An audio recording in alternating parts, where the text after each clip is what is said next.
सरकार सुल्तानी के दामन करम से वाबस्तगी के बाद हमारा दीन, हमारा ईमान सब कुछ मुस्तहकम है। दीन की तालीम ही थी, हमारे दीन की हकानियत के दोनों शाहिद हैं मोइनुद्दीन अजमेरी, मुहियुद्दीन जीलानी। बेशक बेशक हक है। और हदीस कुदसी में अल्लाह तबारक व तआला इरशाद फरमाता है, ला इश्का जलीसुहु, जो अल्लाह वालों की सोहबत में रहता है वो महरूम नहीं है। बेशक। और इसीलिए अल्लाह तबारक व तआला ने फरमाया, या अय्युहल्लज़ीना आमनु तक़ुल्लाह व कूनू मअस सादिक़ीन, ऐ ईमान वालों, ईमान ले आए हो तो तकवा भी अख्तियार करो। बेशक बेशक। और ईमान और तकवा की हिफाजत चाहते हो तो सच्चों के साथ रहो, अल्लाह वालों के साथ रहो। अल्लाह तबारक व तआला ने हमें और आपको ऐसे सरकार सुल्तानी का दामन अता किया है कि सैकड़ों बुजुर्गाने दीन गुजरे हैं, सब अपनी जगह पर बेमिसलो बेमिसाल हैं।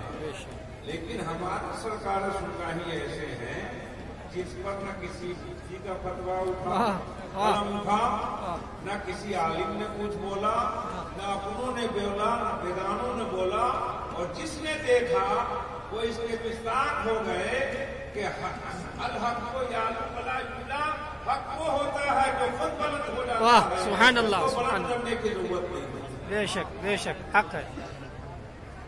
बलागत का कायदा है कि जब किसी के इनकार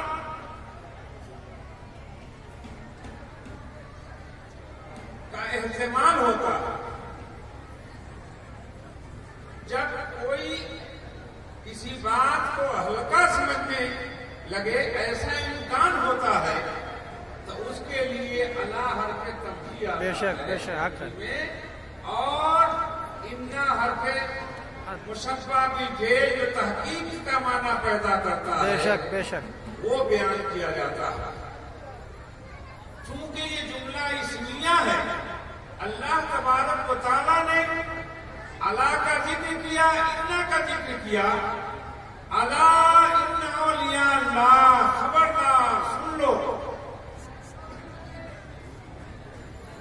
बेशक औलिया अल्लाह को न गुजरे हुए जमाने का कोई गम होता है, बेशक, न आने वाले जमाने का कोई खौफ होता है। बेशक, इसलिए इनके नशेब लैल और नहार गुजरते हैं और खुदा से दुआ करते हैं कि मौला रात को और लंबी कर दे कि मैं तेरी और इबादत करूं, सुभान अल्लाह, दिन को और लंबा कर दे कि मैं तेरी इबादत कर सकूं। जो अपना सब कुछ बारगाह खुदाबंदी में पेश कर दे तो उसका आलम क्या होगा, उसे गुजरे हुए जमाने का अफसोस क्या होगा। और हदीस में है, अल्लाहुल मौला फलहुल कुल, जो खुदा का हो जाता है, खुदाई उसकी हो जाती है, तो फिर वो जमाने से क्या घबराएगा। बेशक बेशक। अब आइए उसके बाद ये तकरीर बहुत जानी और मान्य है, इसको समाज कीजिए।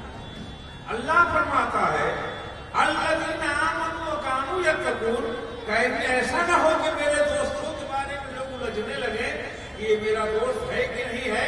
तो अल्लाह ने उस दोस्त की तारीफ कर दी है। अल्लज़ीना आमनू व कानू यत्तकून, वो लोग ईमान वाले भी होते हैं और परहेजगार भी होते हैं, यानी मौलवी भी होते हैं और सूफी भी होते हैं। अल्लज़ीना आमनू व कानू यत्तकून, वो ईमान वाले होते हैं और परहेजगार भी होते हैं। इसका मतलब ये हुआ, जो बदअकीदा हो जाए, हद्दे कुफ्र को पहुंच जाए, वो अल्लाह का वली नहीं हो सकता। और जो मजबूती से मशाइख के दामन के तवस्सुल से सरवरे कायनात सल्लल्लाहु अलैहि वसल्लम का दामन मुस्तहकम न पकड़ ले, उसे गुमराही नहीं बचा सकता। जब इस शान के हो जाते हैं बुजुर्गान दीन, तो अब वो हाल से खाली नहीं है। लाहुल बुशरा फी हयातिल की दुनिया, बशारत है उनके लिए दुनियावी जिंदगी में। क्या बशारत है? बिल इस्तिकामत से अबिल करामत, यानी इस्तिकामत के जरिए या करामत के जरिए। इस्तिकामत ये है कि दीन के किसी मामले में इस तरह सख्त हो जाए और उसे पकड़ ले कि हजारों शैतान उसे बहका न सके, इसको इस्तिकामत अलदीन कहते हैं। बेशक बेशक। और लोगों को अपनी तरफ माइल करके उसको सरवरे गौसे पाक तक पहुंचा देने, रसूलुल्लाह तक पहुंचा देने, खुदा तक पहुंचा देने के लिए जो अक्ल के खिलाफ बात उनसे जाहिर होती है उसको करामत कहते हैं। बेशक। अब याद रहे, यहाँ पर सरकार सुल्तानी की हैसियत से मुमताज है, किसी मखलूक को इस्तिकामत मिली। बेशक। जैसे इमाम अहमद बिन हम्बल रहमतुल्लाह अलैह कोड़े खाते रहे और कुरान को मखलूक उन्होंने नहीं कहा।